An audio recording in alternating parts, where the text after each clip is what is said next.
Charlie and the Great Glass Elevator, Chapter 16, Vita-Wonk and Minusland. It's up to you, Charlie, my boy, said Mr. Wonka. It's your factory. Shall we let your Grandma Georgina wait it out for the next 2 years, or shall we try to bring her back right away now? You don't really mean you might be able to bring her back? Charlie cried. There's no harm in trying, is there, if that's the way you want it? Oh, yes, of course I do, for Mother's sake especially. Can't you see how sad she is?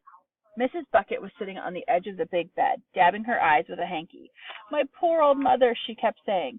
She's -2, and I won't see her again for months and months and months, if ever at all. Behind her, Grandpa Joe, with the help of Oompa Loompas, was feeding his 3-month-old wife, Grandma Josephine, from a bottle. Alongside them, Mr. Bucket was spooning something called Wonka's sludge mallow baby food into 1-year-old Grandpa George's mouth, but mostly all over his chin and chest. Big deal, he was muttering angrily. What a lousy, rotten bust-up this is. They tell me I'm going to the chocolate factory to have a good time, and I finish up being a mother to my father-in-law. Everything's under control, Charlie, said Mr. Wonka, surveying the scene. They're doing just fine. They don't need us here. Come along. We're off to hunt for Grandma. He caught Charlie by the arm and went dancing towards the open door of the great glass elevator.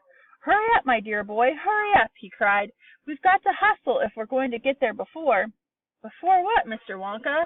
Before she gets subtracted, of course. All minuses are subtracted. Don't you know any arithmetic at all? They were in the elevator now, and Mr. Wonka was searching among the hundreds of buttons for one he wanted. Here we are, he said, placing his finger delicately upon a tiny ivory button on which it said Minusland. The doors slid shut, and then a fearful whistling, whirring sound. The great machine leapt away to the right.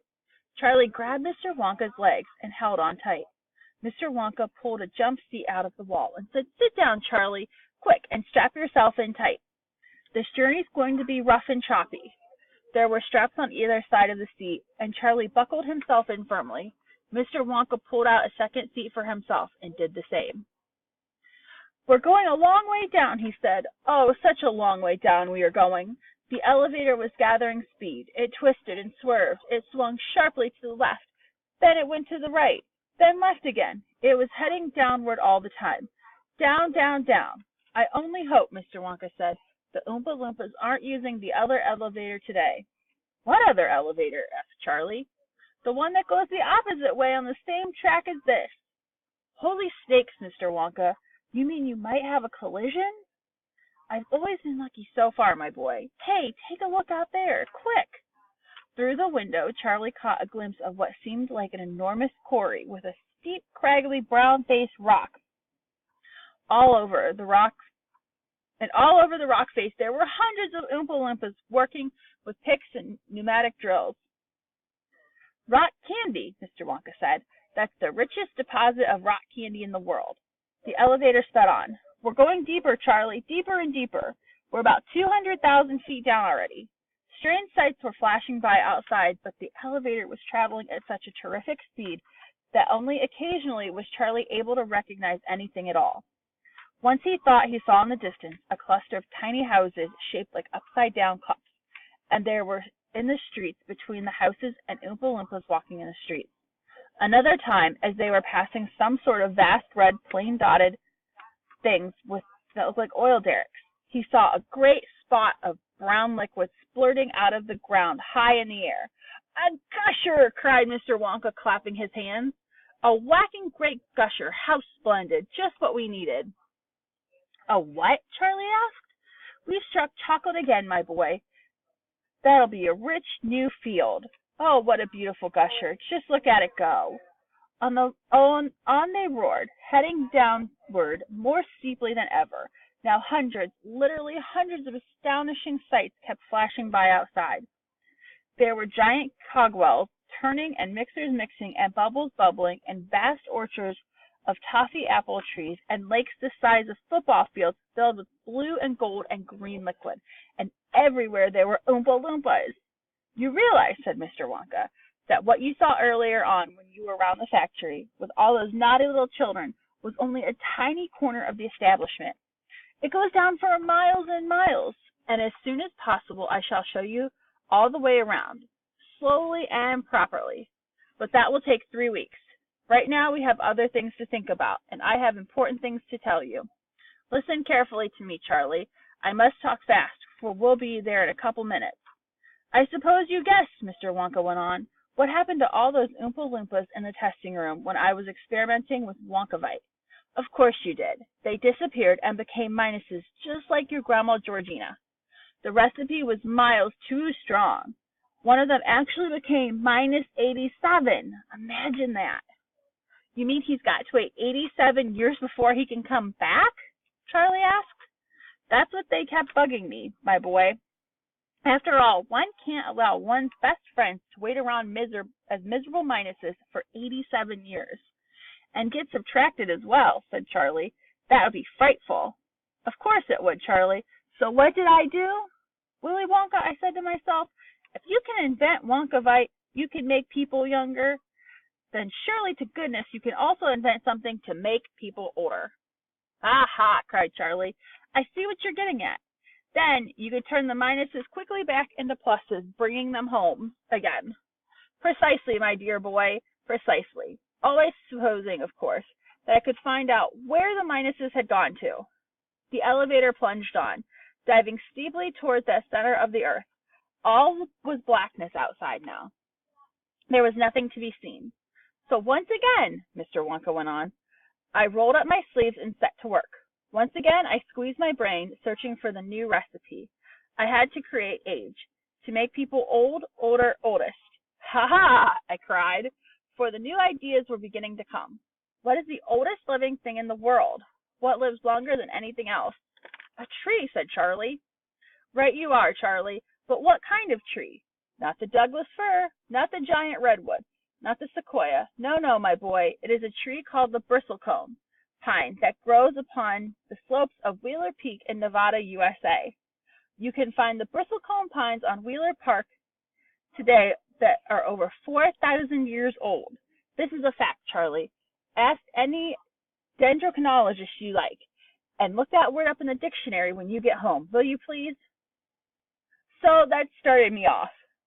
I jumped to the great glass elevator and rushed all over the world, collecting special items from the oldest living things.